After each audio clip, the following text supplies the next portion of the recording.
So, I was watching the latest episode of Critical Role, and Matt Mercer and all of them seem to be very big Hamilton fans, which you might not know, so am I. So last year around the Tony Awards, I did a countdown to the Tony Awards doing a bunch of little Instagram videos, which I will leave a link to in like the title card thing, should you want to go see a compilation of them. But that's not the important part for today. Matt Mercer posed the idea of putting the Hamilton characters into D&D classes. I say, challenge accepted. So I spent a couple hours last night trying to figure out what Hamilton character would fit into what Hamilton class. There were a couple where I needed to multi-class to fully hit all the marks. So if you do not agree with all the Hamilton classes I put together, please comment below, tell me. I am very curious to see how other people interpret these characters. And if I missed any of the characters, because there were a couple I couldn't figure out. I mean, Peggy, we do not know enough about her. She seems like a non-playable NPC that would just pop up every once in a while. And also King George. Also, either a non-playable NPC or King George is just a really, really low charisma bard where he tries to sing his praises, but ends up kind of hitting a sour note every single time. Like someone who consistently rolls ones. Anywho. This is my acts of D&D. So long as this axe is in frame, I must only speak about D&D and apparently musical theater. So let's get started. Our first character is actually Alexander Hamilton. Alexander Hamilton. Is it gonna do this every single time I say his name? Now, all of these characters could be classified as bards because this is a musical, but Hamilton is definitely a bard. I put Hamilton as a bard from the College of Valor. To me, it really fits because Hamilton is all about words. He's about using his own voice and using the words that he writes to convince others and pretty much woo them over entirely. The College of Valor, I feel, really fits because it's all about lauding the praises and the achievements of people throughout history and sharing the story. And Hamilton is all about sharing his own story. He wants to leave a legacy, and I feel like the College of Valor is a lot about legacy. Maybe Hamilton's focused mostly on his own, but, you know, there's nothing that says that these bards of valor can't be narcissists. I love you, Hamilton, but Class A narcissist. Hamilton inspires people with his words, he deceives them with his words, he does pretty much every bardic spell ever without ever needing actual magic. So if he was in a D&D world, Hamilton would definitely be a bard from the College of Valor, in my opinion. Again, my opinion. On a sort of opposite but the same, we have Mr. Aaron Burr, sir. Aaron Burr, sir. You can't say his name without sir. It's just hard. Now, for me, Hamilton and Burr are complete mirrors of each other. If you're talking about like a funhouse mirror sort of thing. You have one who takes it one way, his rush to make his legacy. And you have Burr who wants to quote the song, wait for it. Burr, I think, starts out trying to be like the good guy, but he lets his ambitions cloud his judgment and fall into the world of manipulation in a different sort of way than Hamilton tries to manipulate the world around him. To me, Burr is also a bard, but a bard of whispers. He deals in secrets, as we see with the Reynolds pamphlets, and trying to, you know, blackmail, pretty much. Just blackmail. And that's a lot of what the College of Whispers is about. Burr would rather trick his way into places than actually stand for something. So yes, I think Burr would be a bard from the College of Whispers because, you know, he likes to be sneaky, even though he's very bad at being sneaky. The Schuyler sisters. As I said before, Peggy completely eluded me. Again, I think she's like a playable NPC, like a badass NPC who's like, hey, I'm Peggy. but I could not figure out at all what I needed Peggy to be. So please, if you have an idea, tell me down below in the comments, because it bothered me so bad I couldn't think of something for her. But the other two sisters were actually not hard to figure out. Angelica, I made her a wizard because scholar, smarts, reading, everything. Everything Angelica is about being the smartest, knowing the most stuff, and just being a freaking genius, because that's what Angelica Schuyler is a freaking genius. So yes, a wizard. Now I did originally have Angelica as a divination wizard because she was a lot about seeing things, and she did kind of see Hamilton for what he was right away. But I did eventually decide to make her a lore master wizard. That's from the Unearthed Arcana, so not in the player's handbook, but believe me, it fits so well. Angelica's all about knowing everything, wanting to learn everything, and just have an understanding of the world. She puts so much value into smarts. That's one thing that she loved about Hamilton. It's one thing that she wanted to teach Jefferson, and it's one of those reasons that she felt like she settled when she married her other husband. Her only husband, but her other love. You get what I mean, she loved Hamilton. Whatever. The lore master is all about understanding the world around you and understanding how the magic works, how you can use it, just learning everything, and pretty much thinking that you're better because you know everything and you're not limiting what you learn to one school of magic. I'm not saying that Angelica is a snob, but she is a little bit when it comes to smarts. In a D&D kind of world, Angelica would want to know everything there was to know about everything, because why limit yourself at all? Eliza I originally had as a cleric because, you know, she was all about being good and helping people, and I thought that she would be like a cleric of life and that would be a really good fit. And I do think that still does fit to an extent, but I did actually change my mind. I put Eliza as a druid of the Circle of Dreams. Again, Unearthed Arcana, so you would have to go find that if you wanted to play an Eliza character in the way that I built her. But man, I think it fits so well to the spirit of Eliza's character. As a druid, she's connected to the world around her. It makes her very empathic, and just, it means that she feels really deeply for everything around her. And to quote the text, these druids seek to fill the world with merriment and light, and their magic mends wounds and brings joy to downcast hearts. That is Eliza. She wants to bring people up. She wants to bring them joy and make them happy. She wants to be happy. And she spent the rest of her life trying to make the world better for everyone around her. With the orphanage, the Washington Monument, making sure the people that she loved were remembered. That's what she did. To me, Eliza as a druid from the Circle of Dreams just fit so well.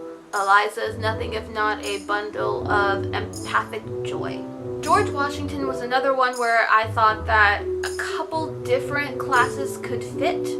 So if you wanted to purely make a battle general, I would say that the Unearthed Arcana of the Samurai Fighter probably works best. It's all about crushing your enemies, never giving up in a fight, and just that unbreakable will that does really fit Washington and all that he stood for, trying to get through. I felt like the way that Washington is portrayed in Hamilton fit better as a paladin. Hear me out. I made Washington a paladin of devotion, and a paladin of course needs a deity, and to me it would be a lawful good deity in general, but I kind of just think his deity is patriotism. It is all about being patriotic, serving America, serving the people of America, that it is literally a deity for him. You would have to kind of play with that to completely come up with the idea that you want, but a lawful good deity that already exists probably would work just as well. The idea of Washington being a paladin is the idea of him being this kind of holy warrior. And good or bad, Washington, overall, that's what he was to the American people during that time. He was this beacon of hope and light and revolution that led them to freedom. Most of them. Because, of course, it takes forever to stop slavery. Shame, America. Shame. Paladins do make good, righteous leaders. And so I thought that was a really good way to show, hear me out. If you're going to play Washington as that kind of character, or any kind of character, fighter, whatever, I would definitely say that once you get to start leveling him up, you take the inspiring leader feat, because that lets you give speeches that inspire however many in your party, and if that's not what Washington did, I would say nothing else in D&D will ever fit him quite as well as the inspiring leader feat. I'm sorry you can't up your charisma anymore, you have to take it. And that also fits with why I said he would be a paladin of devotion. It's all about justice, virtue, order, fighting the good fight and bringing justice for all, which is literally in the Pledge of Allegiance, so duh. Now, Thomas Jefferson was a really hard one for me. I didn't want to just keep making bards because people were wordy and it's a musical. So this one might be kind of controversial if you don't think it fits. I made Jefferson a warlock. Yes. A warlock. I made him a warlock with an archfey patron because if anything else gave Jefferson his power, it was his ties to the French. And if any patron was going to match the French in any way, I do believe it would be the Fae. I do believe that the Fae and the French would have a lot to talk about and a lot in common.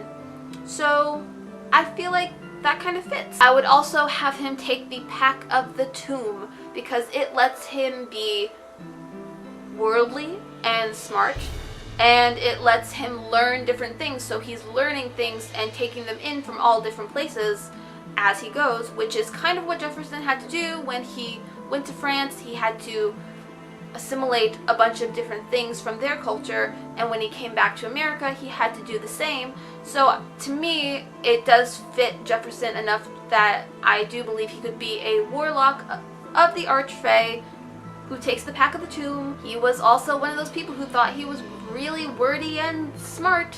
So yes, it's not my strongest one, and I'm fully open to hearing what anyone else thinks that Jefferson would be. I just was really trying not to make everyone a bard because I feel like that was just a default after Hamilton and Burr, who I really think have to be bards.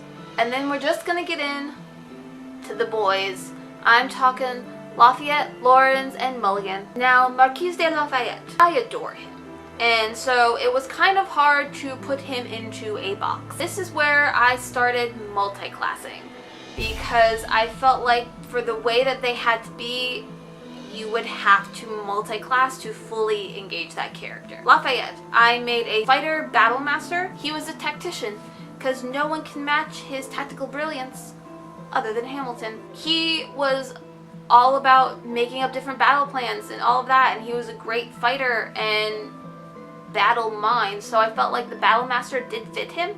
But then he's also stealthy, sneaky, getting around, making deals, being a good word of mouth kind of person. I thought that he could also be a rogue mastermind. I think together they make a perfect Lafayette. You could do one or the other, and it's up to you kind of what you felt that the majority of his personality would be, whether you want to start it as a rogue and become a fighter, or start it as a fighter, become a rogue. But I do believe that if you put them together, you get a really good Lafayette. And you have my other final multi-class, which is Hercules Mulligan. Up in it, loving it. Not gonna finish that. I'm trying to be family friendly. despite the fact that no one in the audiences of either of these are family friendly. Hercules Mulligan. When you knock him down, he gets right back up again. So obviously, barbarian. I felt like he would do really good as a berserker barbarian because he's all about the brah, brah, and that to me says berserker, and about being battle ready, and he was all about wanting to get in the war to up his stats, so I felt like he had that, you know, blood burning in him. At least needs to be a barbarian level to get the comeback at 0. Other than that, you don't have to, because I would say that his second class, I used the Unearthed Arcana again and made him an inquisitive rogue. Hercules Mulligan, you know, he snuck in and got all the plans, all the battle tactics, all those kind of things from the enemy to give back to the revolution. And the Inquisitive Rogue kind of lets you do that really, really well. It's all about having the ears and the eyes to read other people, see what they're doing, and use it against them, which is exactly what a spy does, and that was exactly what Hercules Mulligan did. So, yeah, I don't think that's a big jump in logic to make him that. Our final one is John Lawrence. And I had some trouble with Lawrence because I couldn't quite... There's not a lot to learn about him other than that he is, again, someone who would give, like, speeches, and he was very good with words, but I didn't want to make him that. So his big thing was about, you know, making a battalion and setting people free, and he was very righteous. So I made him a fighter with the subclass of being a knight. Watch me reach right back into that Unearthed Arcana, because there's gold there, people. There's gold. Being the knight is all about keeping your party safe, rescuing people, and just doing all of that from on the back of a horse. And John Lawrence did say he wanted to ride in on a stallion. So, dreams come true sometimes.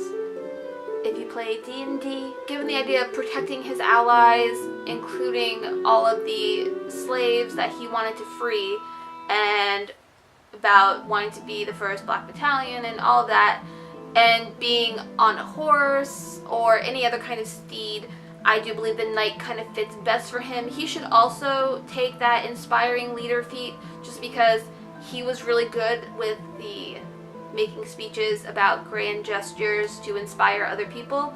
And if you're not a bard, that's one of the best ways to do it. So I would say to make sure your charisma is very high and take that as well, and you'll get a pretty good John Lawrence. So, how do you think I did? Please let me know, and let me know if you think that they would fit in any other class better. I am open to all ideas. I just read through stuff for quite a few hours to figure out what I thought they should fit. Thank you, Matt Mercer, for proposing this challenge of putting Hamilton characters into D&D classes. I actually really enjoyed this, and I think if you stay tuned next week, I'm probably going to try to put some other people into D&D classes. I'm thinking some of the Crystal Gems, maybe, for any Steven Universe fans out there. You can subscribe somewhere around here, and you can check out other videos I've made, the last one of which was talking about how teleportation can kill you. And until then, maybe go watch Critical Role, because they gave me a great idea to do this. And go roleplay. It's so fun. Bye!